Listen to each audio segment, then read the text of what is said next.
बिस्मिल्लाहिर्रहमानिर्रहीम अन अबी क़तादह रज़ियल्लाहु तआला अन्हु क़ाल क़ाल रसूलुल्लाह सल्लल्लाहु तआला अलैहि वसल्लम इय्याकुम व कसरतल हलिफ़ फ़िल बैअ फ़इन्नहु युनफ़्फ़िक़ु थुम्मा यमहक़। रवाहु मुस्लिम। नबी करीम सल्लल्लाहु अलैहि वसल्लम ने इरशाद फरमाया, बे करते वक्त ज़्यादा कस्में उठाने से बचो, क्योंकि इससे तिजारत को फ़रोग़ तो मिलता है लेकिन फिर वो ख़त्म हो जाती है। दूसरी रिवायत में फरमाया, अल हलिफ मुनफ़िक़तुन लिस्सिलअ मुमहिक़तुन लिलबरका।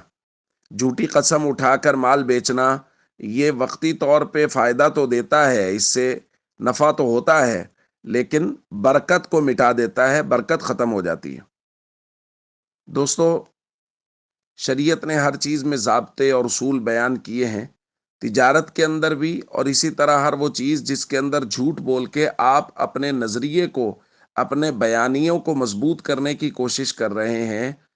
नबी करीम सल्लल्लाहु अलैहि वसल्लम फरमा रहे हैं, वक्ती तौर पर तो वो चीज़ बिक जाएगी, तिजारत को वक्ती तौर पे फ़रोग़ भी मिल जाएगा, लेकिन माल कार के एतबार से बरकत भी मिट जाएगी, उठ जाएगी, और तिजारत भी मिट जाएगी और उठ जाएगी।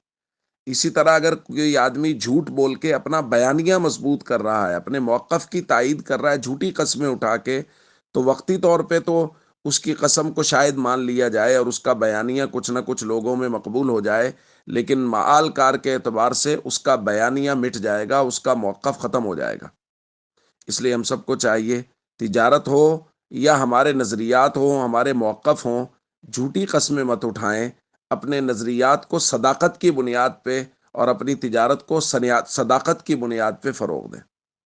अस्सलामु अलैकुम व रहमतुल्लाहि व बरकातुहू।